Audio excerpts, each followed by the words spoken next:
मराठा समाजाला आरक्षण पाहिजे, मुंबईमध्ये या. ओबीसी समाजाला आरक्षण पाहिजे, मुंबईमध्ये या. मराठी मुसलमानाला आरक्षण पाहिजे, मुंबईमध्ये या. SC ST समाजाला आरक्षण पाहिजे, मुंबईमध्ये या.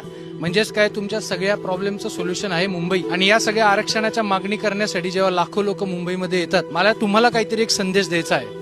तुम्ही आरक्षणाच्या मागणीमध्ये फक्त 2 गोष्टींची मागणी करा, नोकरीची आणि शिक्षणाची. या 2 गोष्टींमध्ये तुम्हाला आरक्षण पाहिजे. आणि हे सगळं केल्यानंतर पण तुम्हाला काय मिळतं? 15-20 हजार, 25-30 हजार रुपयाची नोकरी वगैरे तुम्हाला मिळतं. आणि त्याच्या व्यतिरिक्त तुम्हाला काहीच मिळत नाही. आणि या ट्रॅपमध्ये तुम्ही कसे फसले आहात याचं एक उदाहरण सांगतो. आज आपण इथं मुंबईमध्ये आलेलो आहोत.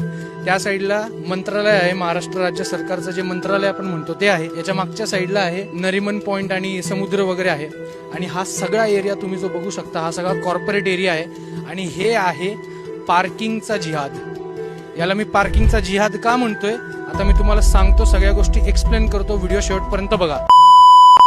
या जिहादी मानसिकतेच्या कट्टरपंथी राजकारणी माणसाचं इथं साम्राज्य आहे. आणि हे आतापर्यंत कोणी आयडेंटिफाय कसं केलं नाही मला हेच समजत नाही.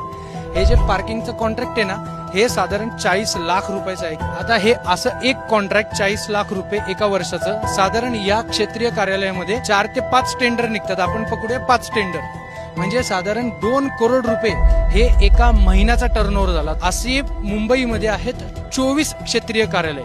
म्हणजे साधारण किती झाले? 50 करोड रुपये. 48 करोड रुपये झाले, म्हणजे साधारण 50 करोड आपण पकडूया. आणि हे 50 करोड महिन्याचे म्हणजेच 12 महिन्यांचे झाले. म्हणजे एका वर्षाचा अर्थकारण झालं 500 ते 700 करोड रुपये. अरे माझ्या हिंदू मराठी माणसा, तू तुझ्या जातीपातींमध्ये लढून आरक्षण मागायला मुंबईमध्ये आला 20-40 हजार रुपयाच्या नोकरीसाठी. पण तू हे विसरला की मुंबईमध्ये 700 करोडची टेंडर पण होती. आणि ही सगळी टेंडर तू कोणाच्या घशात घातलीस माहितीये, तुझं लक्ष नसल्यामुळे. आता नावं वाचून दाखवतो, नीट ऐका. RT corporation, Akhtar enterprises, Garib Nawaz corporation, prime tool and metal recovery, Nawab corporation, rose enterprises, sterling trading company. या सगळ्याच्या सगळ्या सातीच्या साती कंपन्या किंवा प्रोप्रायटरी बिझनेस हे एकाच ऍड्रेसवरती बुक आहेत. साकी नाका, मुंबई. एकाच सोसायटीमध्ये, एकाच एरियामध्ये 7 वेगवेगळ्या कंपन्या ज्या पार्किंगचे कॉन्ट्रॅक्ट घेतात. आणि या सगळ्या 7 कंपन्यांमध्ये एक नाव कॉमन निघतं. त्या माणसाचं नाव आहे अख्तार खान. या माणसाचं नाव निघतं. आणि हा अख्तार खान याच्यावरती वरदहस्त कोणाचा आहे? आपण माहिती असेल यांचे कारनामे काय काय आहेत. आपण न्यूज मीडिया चॅनलमध्ये बघितलेलं आहे. मला काही वेगळं सांगायची गरज नाही. हे काही पण असू दे, आता मला त्याच्यात पडायचंच नाहीये. ते जिहादी कट्टरपंथी विषयामध्ये मला पडायचंच नाहीये.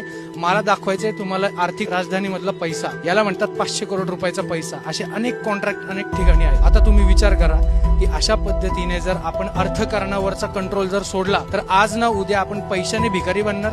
आणि पैशाने एकदा भिकारी बनलो की आपली शक्ती कमी होते. आणि आपली शक्ती कमी झाल्यानंतर आपला धर्म नाश व्हायला वेळ लागत नाही. याचा विचार करा.